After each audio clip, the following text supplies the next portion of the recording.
तो फ्रेंड्स ये हम लोगों का क्वेश्चन है डिफरेंशियल इक्वेशन का, और ये क्वेश्चन दिया हुआ है eliminating the arbitrary constant. Arbitrary constant को एलिमिनेट करना, एलिमिनेट जैसे बिग बॉस में एलिमिनेट करते हैं ना, बाहर निकालते हैं, यहाँ पर हमको कांस्टेंट को बाहर निकालना है। अब कांस्टेंट क्या है? एक्स और वाई तो कांस्टेंट नहीं है, क्योंकि देखो आप डिफरेंशियल इक्वेशन पढ़ रहे हो तो इसका मतलब आपको डेरिवेशन कुछ तो आता होगा। तो डेरिवेशन हम लोग मैक्सिमम ऐसे करते हैं dy बाई डी एक्स, ठीक है। तो x जो है वो इंडिपेंडेंट वेरिएबल है और y जो है वो डिपेंड होता है x पर। y किस पर डिपेंड है? x पर डिपेंड है। y किस पर डिपेंड है? x पर डिपेंड है। तो यहाँ पर देखो, और x और y आपका कांस्टेंट नहीं है, कांस्टेंट क्या है? a। तो ये a को हमको निकालना है। यहाँ से सिर्फ a निकालने के लिए हमको इतना सारा क्वेश्चंस, इतना सारा बड़ा सॉल्व करना पड़ता है। देखो इतना बड़ा, सिर्फ ए को निकालने के लिए पूरा खेल रचना पड़ता है, ठीक है। तो हम लोग यहाँ पर ये जो कांस्टेंट है ए, इसको निकालने की कोशिश करेंगे। मतलब जो भी आंसर आएगा उसमें ए नहीं रहेगा, ए मौजूद नहीं रहेगा, या तो एक्स और वाई रहेगा लेकिन ए नहीं रहेगा, ठीक है। चलिए सॉल्व करने की तरफ पढ़ते हैं। सबसे पहले क्या करो, ये जो आपका ऊपर का इक्वेशन है ना, इसको डिफ्रेंशिएट कर दो with respect to x. X के रिस्पेक्ट में इसको डिफ्रेंशिएट कर देंगे। अब आपको पता है कि x रेस टू n को जब x से डिफ्रेंशिएट करते हैं, मतलब d बाई डी एक्स, नीचे x है, x से डिफ्रेंशिएट करते हैं तो फॉर्मूला होता है n, जो पावर है यहाँ पर आ जाएगा, और ये जो आपका नंबर है x n minus one, power में से एक माइनस हो जाएगा, ठीक है। मतलब ये जो पावर है ये बाहर निकालो और ऊपर वाले पावर में से एक माइनस कर दो, ठीक है। वैसे ही हम लोग यहाँ पर सॉल्व करेंगे। जैसे एक्स क्यूब है आपका, तो एक्स क्यूब में आप क्या करोगे, जो 3 है 3 को बाहर ले लोगे, ठीक है। अब ये जो x है, x इसके ऊपर जो पावर है 3 में से 1 माइनस कर देंगे तो 2 हो जाएगा, 3x स्क्वायर। अब देखो मैंने यहाँ पर विद रिस्पेक्ट टू x किया है तो ये इजीली डिफ्रेंशिएट हो जाएगा, ठीक है। लेकिन यहाँ पर ये जो आपका y है, तो y है, ये y आपका इजीली डिफ्रेंशिएट नहीं होगा, क्योंकि हम लोग को विद रिस्पेक्ट टू x करना है और यहाँ पर कोई x की टर्म नहीं है। तो इसके लिए क्या करना पड़ेगा, इसको पहले डिफ्रेंशिएट कर लो, जैसे इसको किए ना वैसे इसको कर लेंगे, ये हो जाएगा 3y स्क्वायर, सेम डिफ्रेंशिएट हो गया। लेकिन अब बात आती है कि यहाँ पर तो x नहीं था, तो फिर x के विथ रिस्पेक्ट क्यों डिफ्रेंशिएट करें।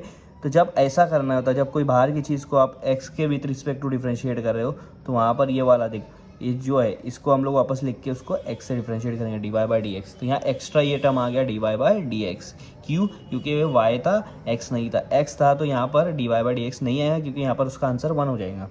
अब इसका डिफ्रेंशिएट, 4 आपका कांस्टेंट है, a आपका कांस्टेंट है, x का डिफरेंशिएट होगा विद रिस्पेक्ट टू x। तो x का डिफरेंशिएट यहाँ पर होगा 1, ठीक है, क्योंकि x को x से डिफरेंशिएट कर रहे हो तो आंसर आता है 1, ठीक है।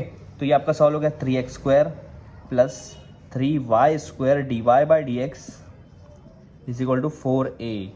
मतलब आपको ये देखो इक्वेशन डाल देंगे। अब आपको ये पता चल कि 4a की जो वैल्यू है वो ये है, 4a इस वैल्यू के बराबर है। अब ये पहली वाली इक्वेशन ले लो, इसको मैं दे देता हूँ, सॉरी इसको 2 नंबर दे देते हैं, इसको 1 नंबर दे दी। तो 1 वाली इक्वेशन को नीचे लिख लेंगे, x cube plus y cube is equal to 4ax। लेकिन हमको पता है 4a की वैल्यू क्या है, तो यहाँ के 4a में मैं ये वैल्यू डाल दूंगा उसकी जगह पर, 3x square plus 3y square d y by d x डाल दिया। हाँ, यहाँ 4a की जगह डाल दिया। अब आगे x है तो x को यहाँ लिख दो। देखो मैंने क्या किया, क्वेश्चन में जो 4a था ना, देखो मैंने क्या किया, पहले इसको डिफरेंशिएट किया तो मुझे 4a की वैल्यू मिल गई। तो जो क्वेश्चन है उसको वापस लिखा और 4a की जगह मैंने ये वाली वैल्यू डाल दिया, मतलब a का जो है वो ख़त्म हो गया, ठीक है। अब इसको हम लोग बस इसको थोड़ा सा रिजॉल्व करेंगे, ईजी करेंगे।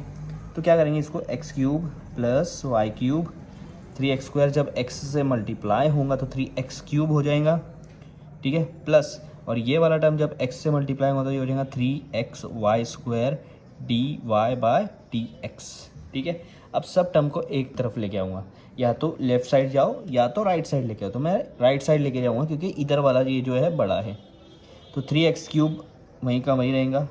अब ये जो x क्यूब है इधर आएगा, जब इधर आता है तो माइनस एक्स क्यूब हो जाता है।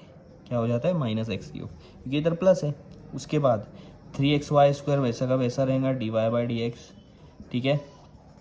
ये जो y क्यूब है इधर आएगा तो माइनस वाई क्यूब हो जाएगा। तो एक तरफ सारे टर्म आ गए तो दूसरी तरफ कुछ नहीं बच रहा, मतलब 0, ठीक है।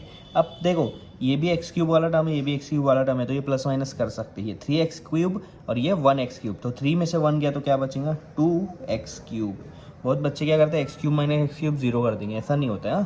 क्योंकि देखो अब मान लो ये एक x क्यूब मतलब मार्कर है, तो 3 मार्कर में से एक मार्कर गया, कितना बचा, 2 मार्कर। मार्कर माइनस मार्कर 0 थोड़ी हो रहा है ना। तो 3 मार्कर में से एक मार्कर गया, पूरा नहीं गया, 2 बचा है अभी भी। तो वैसे 3x क्यूब में से एक x क्यूब गया तो 2x क्यूब बचा है अभी भी। प्लस ये आपका बच रहा 3xy², इसको नहीं कर सकते क्योंकि ये अलग अलग टर्म है, dy/dx minus y³ equal to 0। ये हमारा आंसर आ गया। देखो इसके अंदर कांस्टेंट टर्म है क्या, इसको तो हम लोगों ने पहले ही सीजन में एलिमिनेट कर दिया था, बस इसको थोड़ा सा हम लोग इसको आगे चला रहे थे, धक्का मारे थे आखिरी तक के आंसर लाने, इसके बाद इसको और इवेल्युएट नहीं कर सकते, इसलिए यहाँ पर रोक दिया आंसर को। आए समझ में? तो ये क्वेश्चन यहाँ पर सॉल्व हो गया है।